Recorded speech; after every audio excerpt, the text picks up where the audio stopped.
ಅವರೊಬ್ಬರು ಜವಾಬ್ದಾರಿ ಸಚಿವರು. ಅಲ್ಲಿ ಇವರು ಎಚ್ ಕೆ ಪಾಟೀಲ್ರು, ರಾಮಲಿಂಗಾರೆಡ್ಡಿ ಅವರು ಈ ಪಬ್ಲಿಕ್ ಅಕೌಂಟ್ಸ್ ಕಮಿಟಿ ಚೇರ್ಮನ್ ರೀ.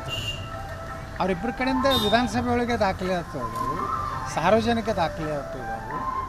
ಅದನ್ನು ತರಿಸ್ಕೊಂಡು ಒಬ್ಬ ಆರೋಗ್ಯ ಸಚಿವರು ಚರ್ಚೆ ಮಾಡಬೇಕು. ಇದು ಬೇಜವಾಬ್ದಾರಿತವಾಗಿ ಇವರೇನು ಉತ್ತರ ಕೊಡ್ತಾ ಇದ್ದಾರೆ ಸಚಿವರು, ಮುಖ್ಯಮಂತ್ರಿಗಳು. ಅರೆ ನಿಮ್ಗೆ ನಿಜವಾಗಿಯೂ ಕಳಕಳಿ ಇತ್ತು, ಭ್ರಷ್ಟಾಚಾರ ಆಗಿದ್ದ ಬಗ್ಗೆ ನಿಮ್ಗೆ ಇತ್ತು, CBI ಮಾಡಿರಿ.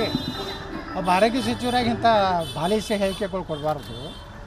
ಪಬ್ಲಿಕ್ ಅಕೌಂಟ್ಸ್ ಕಮಿಟಿ ಒಳಗೆ ವಿಧಾನಸಭೆ ಒಳಗೆ ಮಂಡನೆ ಆಗೈತೆ. ಅದು ಏನು ಸುಮ್ಮನೆ ಅಲ್ಲಿ ಹಾದಿ ಬೀದಿ ಒಳಗೆ ಅಲಿಗೇಷನ್ ಮಾಡೋದಲ್ಲ.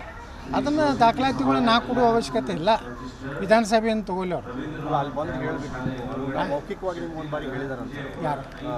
ದಿನೇಶ್ ಗುಂಡೂರಾವ್ ಅವರು ಮೌಖಿಕವಾಗಿ ಕೂಡ ನಾನು ಅವ್ರಿಗೆ ಹೇಳಿದ್ದೀನಿ, ಇಲ್ಲ ನೀವು ಬಂದಾಗ ಅವ್ರೇನು ಮೌಖಿಕ ನಮಗೆ ಅವ್ರು ಭೇಟಿನೇ ಆಗಿಲ್ಲ. ನಾನು ಈ ಸರ್ಕಾರ ಬಂದ ಮೇಲೆ ಯಾರನ್ನೂ ಭೇಟಿಯಾಗಿಲ್ಲ.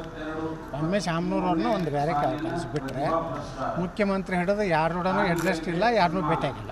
ಸರ್, ರಾಮ ಮಂದಿರಕ್ಕೆ ಕೆಲವು ಸ್ವಾಮೀಜಿಗಳಿಗೆ ಬರಲಿಕ್ಕೆ ಲೇಟ್ ಆಗ್ತಾ ಇದೆ, ಬರೋಂಗಿಲ್ಲ. ಯಾಕಂದರೆ ಮುಹೂರ್ತ ಅಂದರೆ ಅದು ಸಂಪೂರ್ಣವಾಗಿ ಪೂರ್ಣಗೊಂಡಿಲ್ಲ, ಈಗ ಮಾಡೋದು ಸರಿಯಲ್ಲ. ನೋಡಿ, ಅವರು ಸ್ವಾಮಿಗಳು ಇದ್ದವರು ಧರ್ಮಾಚರಣೆ ಮಾಡಬೇಕು, ಯಾವುದೋ ಪಕ್ಷದ ಒಂದು ಪರವಾಗಿ ನಿಂತು. ಯಾಕಂದ್ರೆ ಅವರಿಗೆ ಎಲ್ಲೆಲ್ಲಿ ಅವ್ರ ಪಾರ್ಟಿ ಬೆನ್ನಲ್ಲಿ ಬರ್ತದೆ, ಅದಕ್ಕೆ ಅವ್ರು ಬಿಟ್ಟಿರ್ತಾರೆ ಅಷ್ಟೇ. ಸರ್, ಈಗ ಯುವ ನಿಧಿಗೆ ಇವತ್ತು ಚಾಲನೆ ಕೊಟ್ಟಿದ್ದಾರೆ ಶಿವಮೊಗ್ಗದಲ್ಲಿ. ಇಷ್ಟು ಎಲ್ಲ ಜಾರಿ ಆಗಲ್ರಿ. ಏನು ಒಂದು 100 ಮಂದಿ ಕೊಟ್ಟರೆ ಆಯ್ತು. ನಾನು ಸರ್ಕಾರ ದಿವಾಳಿಯಾಗಿ ಹೋಗ್ತೈತಿ ಇನ್ನೊಂದು ವರ್ಷ.